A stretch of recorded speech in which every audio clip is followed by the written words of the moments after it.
épisodes qui vont suivre, vous allez en apprendre davantage sur le postpartum et ses enjeux.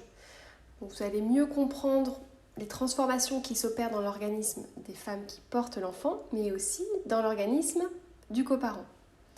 Vous verrez que le postpartum est une période de grand bouleversement et de grande vulnérabilité qui nécessite vraiment une préparation et un soutien adapté. Depuis quelques années, on entend de plus en plus parler du postpartum dans les médias et c'est une excellente chose parce que la parole des femmes notamment se libère.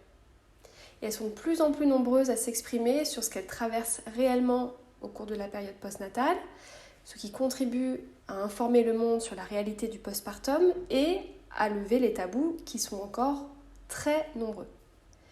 Et souvent, elles dénoncent le manque de considération pendant la période postnatale et elles dénoncent le manque d'accompagnement et de prise en charge. Parce que oui, l'accompagnement qui est proposé aujourd'hui par le système de santé est loin, très loin d'être suffisant. On a vu émerger aussi ces dernières années un certain nombre de tendances et de concepts autour du postpartum et sur la façon de le préparer et de le vivre notamment. Vous avez peut-être entendu parler des 40 premiers jours qui suivent la naissance et que l'on appelle plus communément le mois d'or.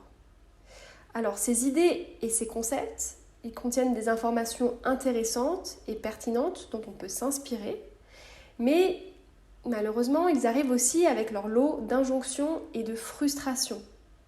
Parce que le principe qui invite la maman notamment, puisque c'est la maman qui donne naissance et c'est la maman qui traverse une période de convalescence, donc ce principe qui invite la mère à rester allongée le plus souvent possible pendant 40 jours, de se faire servir ses repas au lit, d'être accompagnée, d'être relayée jour et nuit par toute une tribu pour qu'elle puisse se reposer et récupérer au mieux de l'accouchement.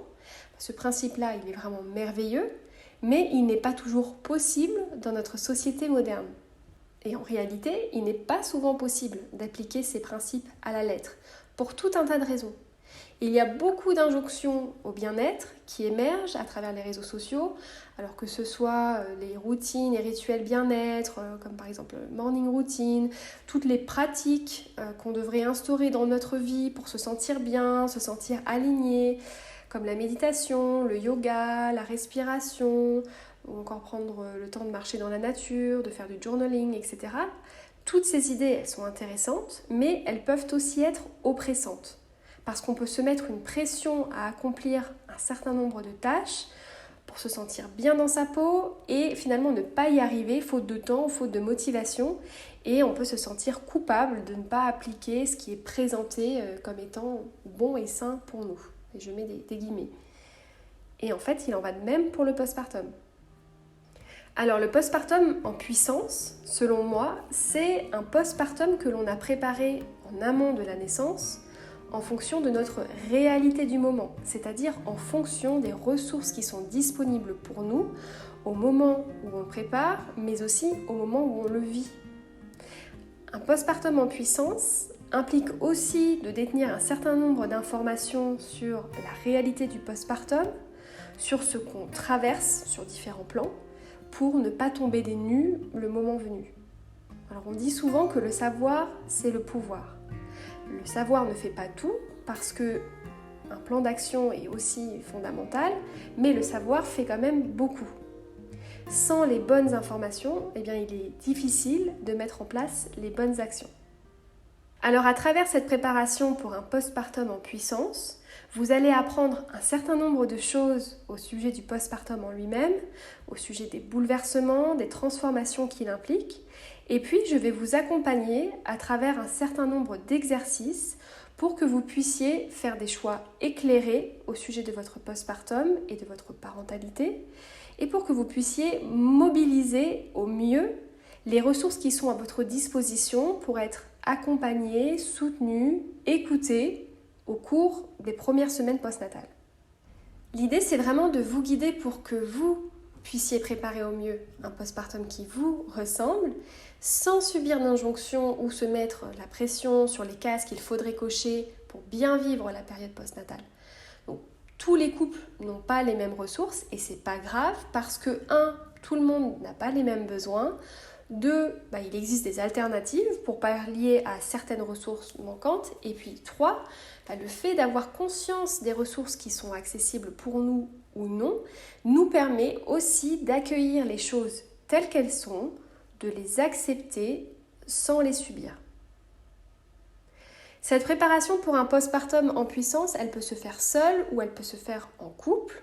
Si vous vivez une grossesse en couple, je vous invite dans la mesure du possible à la faire tous les deux, soit ensemble ou chacun de votre côté, mais ça me semble vraiment important, pour ne pas dire fondamental, que les deux membres du couple aient les mêmes informations et soient autant impliqués l'un que l'autre dans la préparation au postpartum.